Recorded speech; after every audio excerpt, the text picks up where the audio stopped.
اعوذ باللہ من الشیطان الرجیم بسم اللہ الرحمن الرحیم الحمد للہ والصلاة والسلام علی اہلہا اما بعد قال الحکیم فی ذکر الحکیم بسم اللہ الرحمن الرحیم خلق الانسان ضعیفا۔ محترم سامعین، ہماری گفتگو حضرت انسان کے حوالے سے چل رہی تھی۔ اس میں ہم نے گزشتہ بیانات میں یہ بتایا کہ حضرت انسان کی خلقت کیسے ہوئی، انسانی زندگی کے مراحل کون کون سے ہیں، اور پھر ہم نے یہ بیان فرمایا تھا کہ انسان کو اللہ رب العزت نے پیدائشی طور پہ جاہل پیدا فرمایا،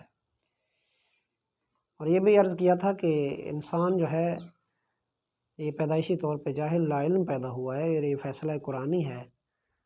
کامل اکمل اور علم الہی کے وارث صرف وہ 14 ہی تھے۔ آج کے اس پیغام میں ہم یہ عرض کرنا چاہتے ہیں کہ پروردگار عالم نے حضرت انسان کی کمزوری قرآن مجید میں یہ بھی بیان فرمائی کہ انسان کو پیدائشی طور پہ ضعیف اور کمزور پیدا کیا گیا ہے۔ حضرت انسان چاہے جہاں پہ دنیا میں آ کے جتنا بھی بنا پھرتے بدماش بنا پھرے، سرکش بنا پھرے، لیکن اللہ رب العزت نے اس کی حقیقت کو یہ بیان فرمایا ہے کہ انسان کمزور پیدا کیا گیا، انسان ناتواں پیدا کیا گیا، انسان کو بے بس پیدا کیا گیا ہے۔ آج انسان کی کمزوریاں چند عرض کرنا چاہتا ہوں کہ انسان کو کیسے کمزور پیدا کیا گیا۔ عزیزان، انسان جب اس دنیا میں آتا ہے تو انسان کے پیدائشی مرحلہ جو ہے اس دنیا میں آنے کے لیے بھی کسی سبب کا محتاج ہوتا ہے۔ انسان کسی سبب کے بغیر دنیا میں آتا نہیں، بہت مشکل ہے کہ انسان کسی سبب کے بغیر دنیا میں آئے۔ انسان کی پیدائش کے لیے بھی کم از کم کسی ڈاکٹر یا آیا کی ضرورت ہوتی ہے۔ انسان جب اس دنیا میں آ جاتا ہے تو اس میں پھر اتنی سکت، اتنی طاقت نہیں ہوتی، اتنا کمزور ہوتا ہے انسان کہ جب اس دنیا میں آتا ہے تو اپنے اوپر بیٹھے ہوئے مکھی اور مچھر کو ہٹا نہیں سکتا۔ یہ انسان پیدائشی طور پہ اللہ رب العزت نے اسے بیان فرمایا کہ انسان اتنا کمزور، اتنا ناتواں ہے، اتنا بے بس ہے یہ انسان کہ اپنے اوپر بیٹھے ہوئے مچھر مکھی کو ہٹا نہیں سکتا۔ انسان اس وقت صرف رونے کے علاوہ کچھ نہیں کر سکتا۔ انسان کو اتنی تمیز نہیں ہوتی کہ میری کھانے کی چیزیں کہاں پڑی ہیں، میرے پینے کی چیزیں کہاں پڑی ہیں، میرے پہننے کا سوٹ کہاں پڑا ہوا ہے۔ یہ اتنا کمزور پیدا ہوتا ہے انسان کہ جہاں پڑا ہوا ہے وہیں پہ وہ اپنا حد سے اس کے حدوث جو اس کو وارث ہوتے رہتے ہیں۔ یہ اتنا کمزور ہوتا ہے انسان کہ وہاں پہ جہاں بھی پڑا ہوا وہاں اس کے حدوث عارض ہوتے رہتے ہیں۔ یہ انسان اتنا کمزور ہے کہ یہ جب پیدا ہوتا ہے تو تب اس کے لیے اس پہ ایک غسل واجب ہوتا ہے، جس سے غسل ولادت کہا جاتا ہے۔ یہ اپنا غسل تک نہیں کر سکتا، اسے غسل ولادت کرنے کے لیے بھی کسی سہارے کی ضرورت ہوتی ہے جو اس کو غسل ولادت دیتا ہے۔ اور یاد رکھیے عزیزان، یہ انسان سورہ مبارکہ یاسین میں بھی اللہ رب العزت اور بارہا بہت سارے مقامات پہ پروردگار عالم نے فرمایا، اے انسان تو کتنا بدبخت ہے کہ یہ انسان اپنی اکڑ اور بدماشی پہ اتر آیا ہے، سرکشی پہ اتر آیا ہے کہ یہ انسان کم از کم اپنے آغاز کو دیکھے۔ یہ انسان اس مادے سے پیدا ہوا ہے، اس مادہ منویہ سے پیدا ہوا ہے کہ جب وہ انسان کے جسم سے خارج ہو جائے، جب تک وہ غسل جنابت نہیں کرتا وہ خدا کی عبادت کے نزدیک نہیں جا سکتا۔ یہ ہے حقیقت انسان۔ لیکن یہی انسان آج کل یہ بدماش بنا پھر ہے، سرکش بن گیا ہے، اور یہی انسان لڑائیاں جھگڑے کرتا ہوا نظر آ رہا ہے، اور طرح طرح کے دعوے کرتے نظر آتا ہے کہ ہماری گلی سے نہ گزرنا میں یہ کر دوں گا، میرے محلے سے نہ یہ گزرنا، میرے دروازے کے سامنے سے نہ گزرنا میں یہ کر دوں گا۔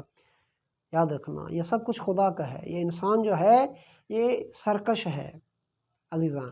آغاز انسانی کیا ہے؟ اس کو غسل ولادت کے لیے بھی کسی کی ضرورت ہوتی ہے۔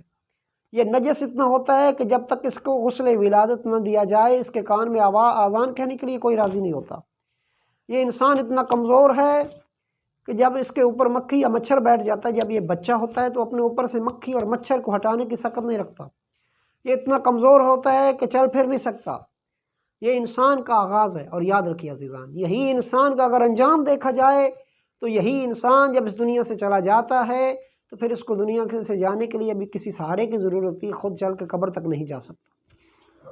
عزیزان، یہی انسان جب اس کی آمد ہوئی تھی، جب اس کی ولادت ہوئی تھی، اس کو غسل ولادت دینے کے لیے بھی کسی کی ضرورت تھی، اور جب اس دنیا سے جا رہا ہے پھر اس کو غسل میت دینے کے لیے بھی کسی کی ضرورت ہوتی ہے۔ یہ انسان خود غسل میت بھی نہیں کر سکتا۔ کتنا جھگڑالو ہے یہ انسان عزیزان۔ جب تک اس کا غسل ولادت نہ ہوا تھا کوئی بھی اس کے کان میں آذان کہنے کے لیے تیار نہ تھا۔ یہی ہے انجام انسان۔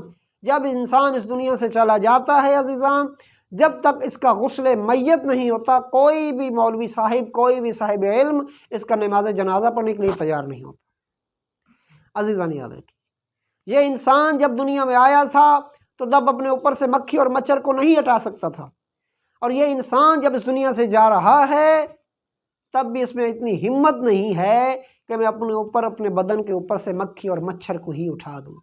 یہ ہے انسان کی حقیقت، یہی انسان کا آغاز ہے، یہی انسان کا انجام ہے عزیزان۔ لیکن انسان کیا ہے؟ یاد رکھیے، یہ انسان اتنا نجس ہے، جب مرنے کے بعد اس کا جسم ٹھنڈا ہو جاتا ہے تو جو بھی اس انسان کو مس کرتا ہے، اس کو ٹچ کرتا ہے، اس پہ غسل مس میت واجب ہو جاتا ہے۔ یاد رکھیے انسان کتنا نجس ہے۔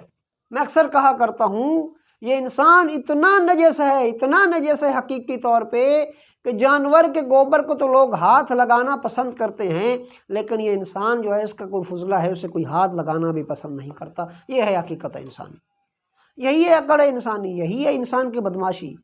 لیکن یہ انسان کم از کم یہ دنیا میں آیا، اس نے غرور اور تکبر کو اپنا شعار بنا لیا، لیکن حقیقت میں کیا ہے کہ غرور اور تکبر صرف اور صرف خداوند متعال کی ذات کو جچتا ہے۔ اور پیغمبر گرامی قدر کے خالق لم یزل نے حدیث قدسی میں ارشاد فرما دیا تھا، تکبر و ردائی، غرور اور تکبر صرف اور صرف میری چادر ہے، جو میرا لباس پہننے کی کوشش کرے گا میں اللہ اسے ذلت کا لباس پہناؤں گا، میں اسے رسوائی کا لباس پہناؤں گا۔ یہ انسان کی حقیقت ہے، لیکن انسان پتہ نہیں کس بات، پروردگار عالم نے ارشاد فرمایا ایھا الانسان ما غرک بربک الکریم، اے انسان تجھے تیرے رب کریم سے کس نے غافل کر دیا ہے، حالانکہ تو جانتا ہے تیرا آغاز کیا ہے، تیرا انجام کیا ہے۔ یہ درمیانی پیریڈ جو ہے اس میں ہم سرکش ہو گئے ہیں، ہم اس میں باغی ہو گئے ہیں، ہمیں خلقت، اپنے مقصد خلقت کو بھول گئے ہیں، ہم خدائے لم یزل کو بھول گئے ہیں۔ پروردگار عالم سے دعا ہے خالق کائنات ہمیں اپنے مقصد خلقت کو سمجھنے کی توفیق عطا فرمائے۔ وآخر دعوانا الحمدللہ رب العالمین۔ تمام احباب سے اپیل ہے ہمارے اس چینل کو سبسکرائب کریں اور اس کے بیل آئیکن کو بھی دبائیے گا، مہربانی فرمائے گا۔